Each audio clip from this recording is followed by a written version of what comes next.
December মাস আসলে মনে পড়ে সেই রেজুলেশন খাতাটার কথা।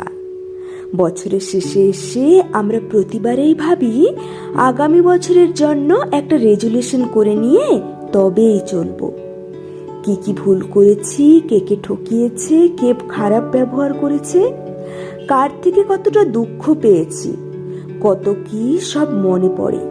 রেজুলেশন করতে বসে মনে হবে আর না, আর কাউকে পাত্তা দেব না, কাউকে সহজে বিশ্বাস করব না, কারো মিষ্টি কথার প্রতারণার ফাঁদে পা দেব না। এবার থেকে নিজের ভালোটা বুঝবো, নিজেকে অনেক অনেক ভালো রাখবো। কত প্রতিশ্রুতি দিই নিজেকে। তারপর আর কি, নতুন বছর আসে, আবার সে একই রকম। কেউ হেসে কথা বললেই তাকে বিশ্বাস করি, সামান্য প্রশংসার আগুনে ঘিয়ের মতো গলতে শুরু করি। একটু ভালোবাসা দিলেই নিজের হৃৎপিণ্ড কেটে দিয়ে দিই। মানুষকে আপন করি, মনের ঘরে বসাই। বিপদে পড়লে সবার আগে দৌড়ে চলে যাই, সহযোগিতা করি, পাশে থাকি, গুরুত্ব দিই। দিন শেষে অবহেলা, অপবাদ, অপমানের ভাগীদারি হয়েই ঘরে ফিরি। হ্যাঁ, আমরা এটাই।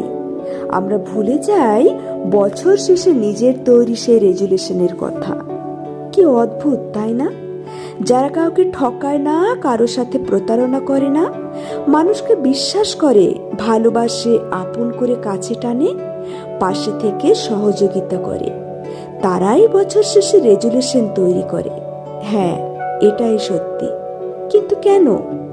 যে সৎ থাকবে তাকেই সতর্ক থাকতে হবে কেন? ডিসেম্বরের শেষে তাদেরই তো রেজুলেশন তৈরি করা দরকার, যারা মানুষকে জেনে শুনে দুঃখ দেয়, ভালোবাসার নামে ঠকায়, প্রতারণার ফাঁদে ফেলে সর্বস্ব লুটে নেয়, খারাপ ব্যবহার করে। সত্যি কি তারা কোনো রেজুলেশন তৈরি করে? না, করে না।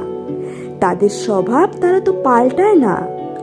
ভালো মানুষের স্বভাবে যেমন ভালোবাসা থাকে, আপন করার ক্ষমতা থাকে, তাদের সাথে যতই খারাপ ব্যবহার করা হোক, তারা যেমন নিজেকে বদলাতে পারে না, খারাপ মানুষও তেমনই।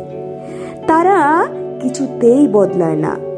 মানুষের খারাপ করা যার স্বভাব, সে কিভাবে নিজেকে বদলাবে? একটা করে বছর যাবে আর একটা করে বছর আসবে। ক্যালেন্ডারের পাতা থেকে একটা করে সাল বদলে যাবে। ডিসেম্বরের খাতায় নতুন করে রেজুলেশন লেখাও হবে, কিন্তু যার হৃদয়ে অকৃতজ্ঞতার চাষ, যার মনে কুকর্মের বীজ, যার রক্তে বেঈমানের নেশা, তারা দাপিয়ে বেড়াবে তোমার চোখের সামনে। তারা তো আর বদলাবে না। তাই তোমার বদলানোর আগে বদলাতে হবে তাদের মানসিকতাকে। যারা হিংস্র জন্তুর চেয়েও হিংস্র, চিড়িয়াখানায় নিশ্চিন্তে নিরাপদে ঘুরে বেড়ানো তখনই সম্ভব হয় যখন হিংস্র জন্তুরা খাঁচায় থাকে।